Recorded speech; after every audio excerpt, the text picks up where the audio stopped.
Lok Sabha has introduced and passed the Sabka Bima Sabki Raksha Amendment of Insurance Laws Bill 2025 on December 16. The bill amends the Insurance Act, the IDA Act and the LIC Act.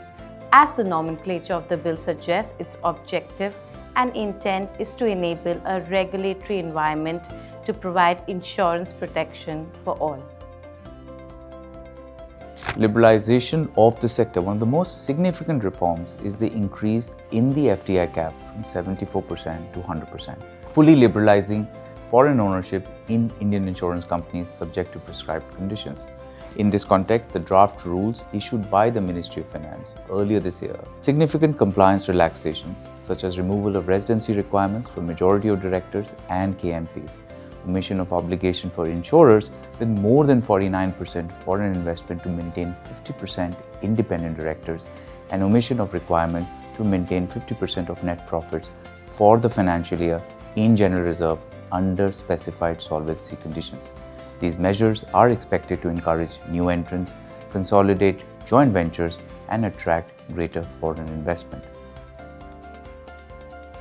The bill introduces a new definition of insurance business that includes the business of effecting insurance contracts and other forms of contracts that may be notified by the central government in consultation with the IDA.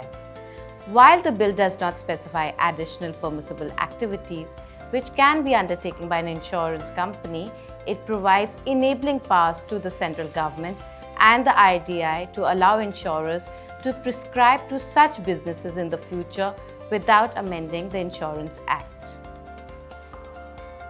Amalgamation of insurance business and non-insurance business. The bill permits the transfer of amalgamation of insurance business of an insurer or non-insurance business of any company into the insurance business of another insurer, subject to the IRDAI approval.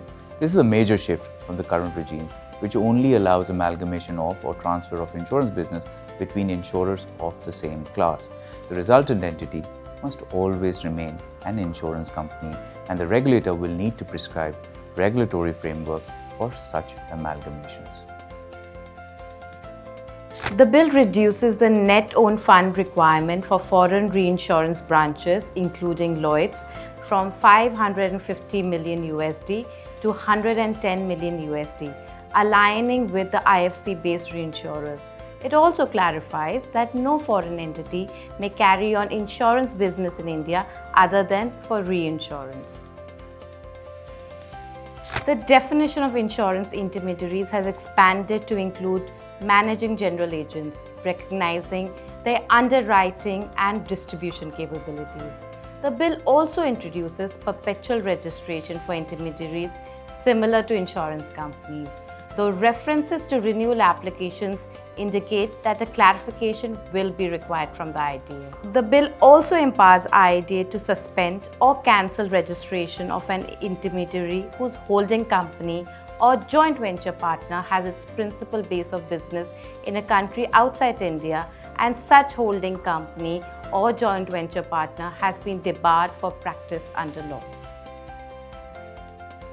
The bill explicitly empowers the IDA in the interest of policyholders to specify by regulation the limits of any commission, remuneration or reward payable to insurance agents or intermediaries, the manner of such payments, disclosure requirements and other related matters need to be specified by the regulator. This is important in light of recent tax changes which have in some cases resulted in insurers adjusting commission payments to account for unrecoverable GST costs, and this may lead to debate on ceiling of commission payments. While the IDA already regulates commission frameworks, the regulator's authority over remuneration practices and provides a cleaner regulatory foundation for aligning distribution incentives with policyholder interests. The threshold for seeking prior IDA approval for issuance or transfer of shares has been increased from 1% to 5% of the paid-up share capital. This will enable smaller financial investments without seeking regulatory approval. Having said that, shareholders will still need to qualify the fit and proper criteria prescribed by the regulator. So what has been excluded from the bill? Surprisingly, the bill does not adopt earlier proposal on composite licensing, open architecture for agents, foreign investment limits for cooperatives, or a reduced USD 5.5 million approximately capital requirement for insurers serving undeserved or special segments.